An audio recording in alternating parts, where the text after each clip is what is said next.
If you ever needed proof that the devs have no idea what they're doing, this PTS should seal the deal.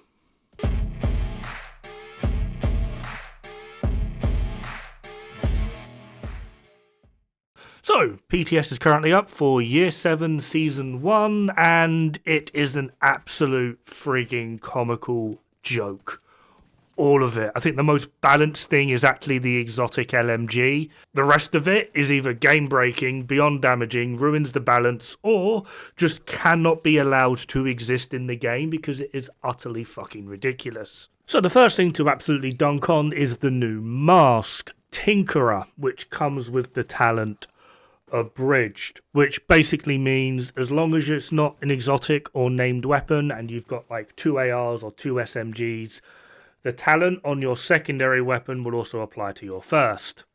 This is a little bit silly for a variety of reasons. However, the main one is what you're watching. Determined is still bugged and in the game fully bugged, which then means if we add things like Preservation, Hunter's Fury and Gunner, we can one-shot everything in the game, get 50% armor on kill, and CC everything else within a 10-meter radius. This is comical. This is something that we technically can do already, but we'd only be getting 30% armor on kill. We very realistically now don't have to take cover. And there are certain combinations of talents which are just absolutely friggin' silly. Just an example, if we take 4-piece ongoing directive, a Grupo backpack, Coyote's mask, and calculate this out, we get these lovely numbers. So top one is Coyotes at close range, and the bottom one is Coyotes at medium range. However, if we remove Coyote's buff, pretend that we're wearing the new Tinkerer mask, and then just say Sadist plus Vindictive. Yeah, thanks for the basically 15% more DPS. Cheers. Cheers for that. This trend continues, and it gets even more hilarious when we factor in this absolute mess of a talent. 80% weapon damage. Yeah, and all you got to do is just not have skills on cooldown, which is, I mean, I'm a Revive Hive main, so I barely get 50% uptime on this. However, if I actually tried and played properly, it's probably conceivable to easily get 90 to 100% uptime on this damn talent. And it's ridiculous. Utterly, utterly ridiculous. Just to show, this is the exact same build, both with a FAMAS on a Striker's build. One's got Killer, one's got Streamline. That's the only difference. This is it. It's like, depending on expertise as well, it's between an 8 to 10% difference. Depending on your expertise. The more expertise you have, the less Streamline actually does. But at a value of 80%, no one's going to care. It's huge. And what this translates to, utilising the new mask, is about a 25% increase in all DPS builds. By the way, we still don't have Legendary Open World, which we now bloody well need, because Legendary kind of feels like normal at this point. It is ridiculous how strong we are now about to become. Yippee. And the best part of all of this is now that we are actually functionally immortal.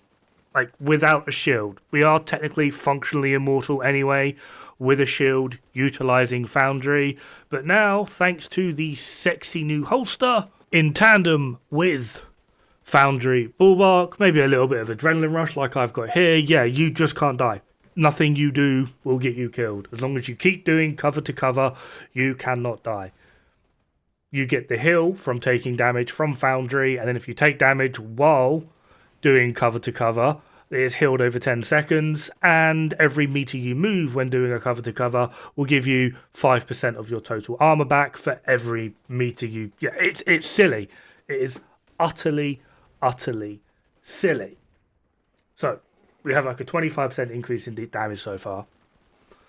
We're now completely and utterly functionally immortal as long as we keep doing cover to cover. There is a ridiculous talent which by itself gives us essentially a full build's worth of damage, 80% weapon damage.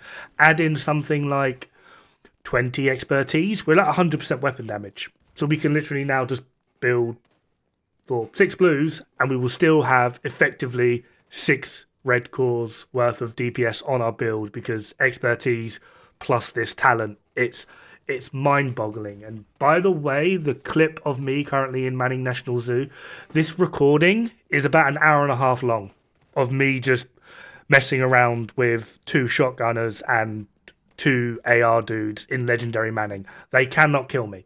They cannot. I get punched, I get flashed, I get shocked, shotgunned to the face, AR'd to the face. Nothing happens. Like the only time they actually really realistically get me down to like my health bar is if I stand there and don't do anything, and then I just do a quick cover to cover, and I'm back to full health.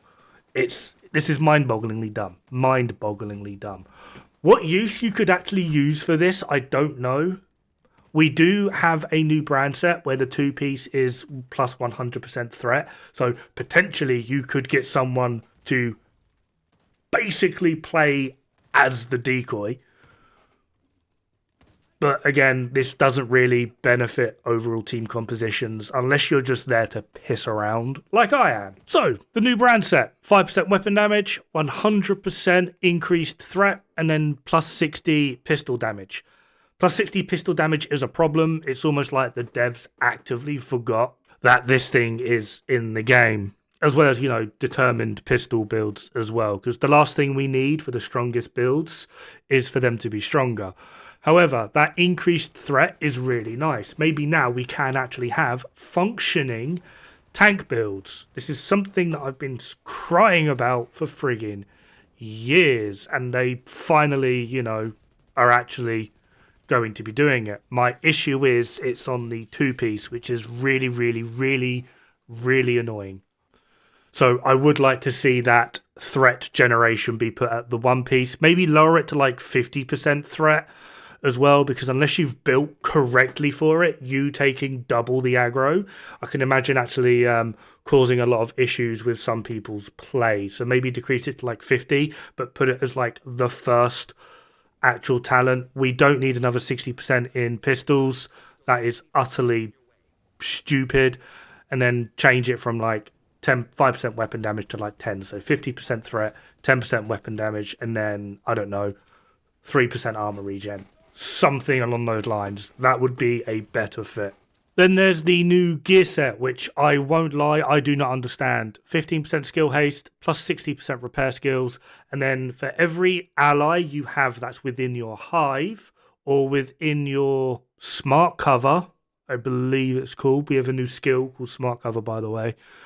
Every ally that's in the hive or smart cover will give you plus 1 skill tier. The thing that confuses me is the entire gear set drops with skill tiers. The idea behind this would be to run this in a 4-man group, put yourself to skill tier 3, and then just have your allies stay within your hive. You're now at skill tier 6. But no, it all drops with skill tiers. So I don't actually understand the point of this at all. Enemy skills and equipment and mortars and a few other things that are within your hive as well are destroyed every 30 seconds, or if you have the backpack on, it's like every 15 seconds. What the point of this is, I don't know. I imagine there's something within Brooklyn where this has a point, but overall, none of it makes any bloody sense to me whatsoever. And if it's designed around being a healer setup, Foundry still exists, which basically means this is the only thing that's actually going to be dead on arrival.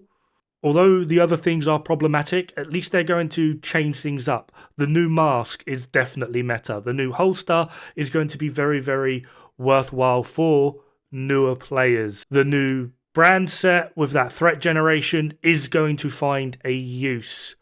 The new talent, the new named weapons are, well, they're utterly overtuned.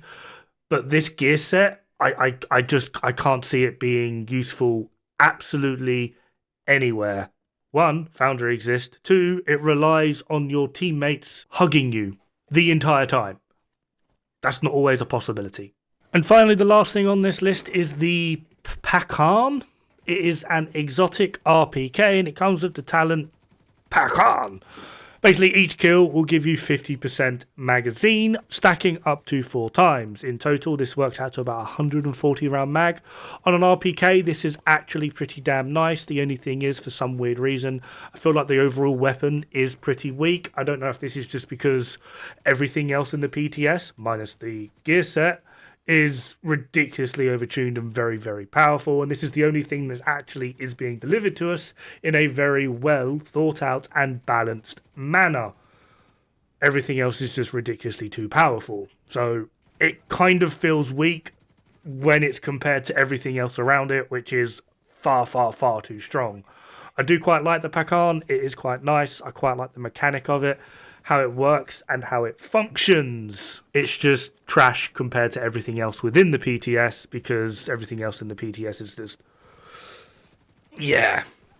I do feel Pakhan is actually going to become a pretty decent LMG. The RPK is, I believe, still one of the better LMGs. However, we are going to be losing out on that damage talent. However, it kind of will be making up for it, for the simple fact of it's one of the highest burst LMGs in the game at base. Although it isn't top, I believe it is like within like the top 5, depending on how you have it set up. However, where it struggles is definitely on the more sustained side, because it only has a 60 round mag. Now we have a 140 round mag, which actually beats out most other LMGs in the game. So it's a 6 and 1, half a dozen of the other kind of situation. It's not going to be the best, but it is definitely going to be something for you to pick up and test and try out. Anyway, that is going to do it for this video. Have fun, good luck, don't die. It's bad for the health.